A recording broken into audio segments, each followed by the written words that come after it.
नमस्कार दोस्तों, स्वागत है आपका न्यूज प्लॉट के विशेष कार्यक्रम द पॉलिटिकल प्लॉट में। आज के इस कार्यक्रम में हम बात करेंगे हरियाणा से जुड़े ही एक और मुद्दे की। अभी तक हमने हरियाणा में कांग्रेस और बीजेपी की सबसे अच्छी और सबसे बुरी स्थिति के बारे में बात करी है।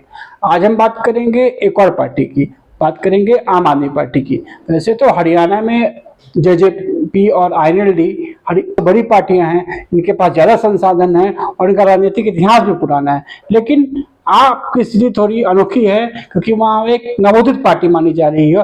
पहली बार पिछली लोकसभा चुनाव में वह एक सीट पे दूसरे नंबर पे रही थी, इसलिए आपका प्रभाव पिछले 5 साल में बढ़ा है और हम ये मान रहे हैं कि इस समय हरियाणा में आप ही तीसरी बड़ी पार्टी है।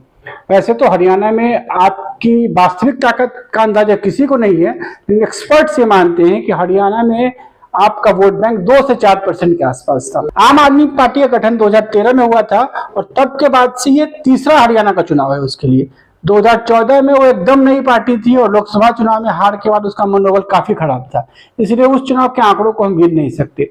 2019 में उसने गलती ये करी कि उसने जनतांत्रिक जनता पार्टी के साथ चुनाव लड़ा।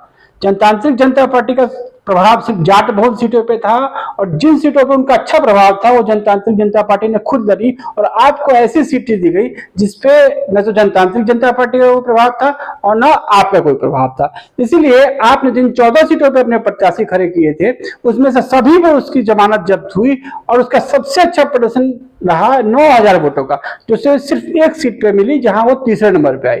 बाकी किसी भी सीट पे वो तीसरे या चौथे स्थान पे भी नहीं रही। लेकिन पिछले 5 सालों में हरियाणा का राजनीतिक परिदृश्य बहुत बदला है और आपने भी दिल्ली में अच्छी खासी प्रगति करी है, तो इस बार हरियाणा में उसकी स्थिति थोड़ी अच्छी लगती है। यही कारण है कि कांग्रेस ने लोकसभा चुनाव में उसके साथ गठबंधन किया। कांग्रेस का स्थानीय नेतृत्व तो नहीं चाहता था, फिर भी आला कमान इस बात पर टिका रहा कि आपका प्रभाव है हरियाणा में और खासकर दलित वोटों का रुझान उसकी तरफ, इसीलिए आपको एक लोकसभा सीट दी गई और वह कड़े मुकाबले में दूसरे स्थान पर रही। अभी भी इस विधानसभा चुनाव के लिए कांग्रेस का शीर्ष नेतृत्व ये चाहता था कि आम आदमी पार्टी उसके साथ ही रहे। दूसरी तरफ भाजपा कतई नहीं चाहती थी कि आप और कांग्रेस के बीच गठबंधन हो, क्योंकि कांग्रेस पार्टी को थोड़ी भी मदद मिलती है अगर आपसे तो उसका ग्राफ काफी ऊपर जा सकता था। यही कारण था कि एक और जहां कांग्रेस आपसे गठबंधन करने की तैयारी कर रही थी, वहीं बीजेपी ये कोशिश कर रही थी कि हर हाल में गठबंधन ना हो। हमारे कुछ सूत्र तो ये भी बताते हैं कि भाजपा के आला कमान ने आपके कई वरिष्ठ नेताओं के साथ वादा किया था कि अगर आप पूरे दमखम से हरियाणा का चुनाव लड़ती है और 4% से ज्यादा वोट वहां लेके आती है तो हो सकता है कि जो ईडी और सीबीआई के साथ उनकी मुश्किलें हैं वो कम कर दी जाए। हालांकि हम इससे विश्वास नहीं करते, न्यूज प्लॉट में हम सुनी सुनाई बातों और कॉन्स्पिरेसी थियोरी पे विश्वास नहीं करते, फिर भी हम ये मानते हैं कि हरियाणा में आपका चुनाव लड़ना कांग्रेस के लिए कठिन परिस्थिति पैदा कर सकता था। तो अब बात करते हैं कि आपके चुनाव लड़ने से किसका फायदा और किसका नुकसान हो सकता है। कन्वेंशनल लॉजिक यही कहता है कि जिस भी राज्य में आपने विधानसभा चुनाव में अच्छा प्रदर्शन किया है वहां कांग्रेस की हालत खराब हुई है।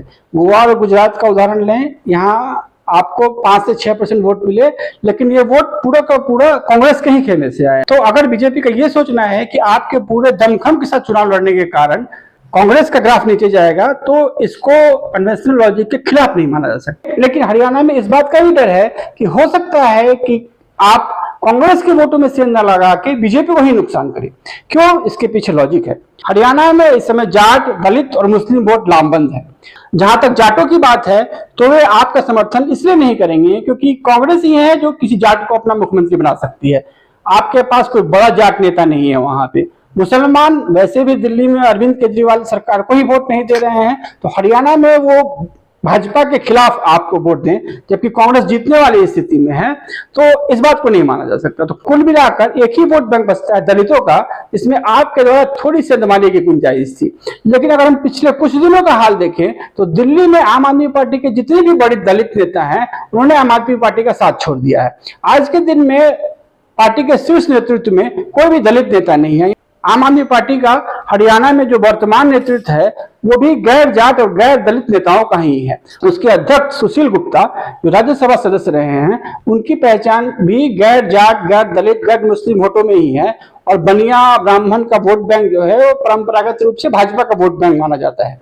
और इस कारण से भाजपा को भी आपके रहने से नुकसान हो सकता है। हालांकि ये बात जरूर है कि आपके चुनाव लड़ने से इंडेक्स ऑफ अपोजिशन यूनिटी थोड़ी कम हो जाएगी और भाजपा इसका लाभ उठाने की कोशिश कर सकती है। हालांकि वर्तमान परिस्थितियों को देखते हुए मुझे ये लगता है कि आम आदमी पार्टी अगर कुछ सफलता हासिल भी करती है हरियाणा में, तो वो कांग्रेस और भाजपा दोनों की कीमत पे हासिल करेगी और उसका कोई बड़ा असर हमें चुनाव परिणामों पे नहीं देखना पड़ेगा। फिर भी मैं एक बात और कह दूं अंत में जाते जाते कि हरियाणा के विधानसभा चुनाव हमेशा चौंकाते हैं। साल 2014 में किसी ने ये नहीं सोचा था कि भाजपा सीधे सत्ता में आ जाएगी। साल 2019 में किसी ने ये नहीं सोचा था कि जनतांत्रिक जनता पार्टी 10 सीटें जीतेगी और जाट वोटों का एक बड़ा हिस्सा उसी ओर ट्रांसफर हो जाएगा। तो आम आदमी पार्टी के लिए भी इस चुनाव में यही स्थिति है। हो सकता है आम आदमी पार्टी चौंकाए, लेकिन वो किसको चौंकाएगी और किसकी राजनीतिक कुंडली में ग्रहण लगाएगी ये तो चुनाव परिणामों के दिन ही पता चलेगा। तो आज के द पॉलिटिकल प्लॉट में इतना ही। अगले दिन किसी और मुद्दे के साथ बात करेंगे हरियाणा विधानसभा चुनाव के लिए। हमें दीजिए इजाजत।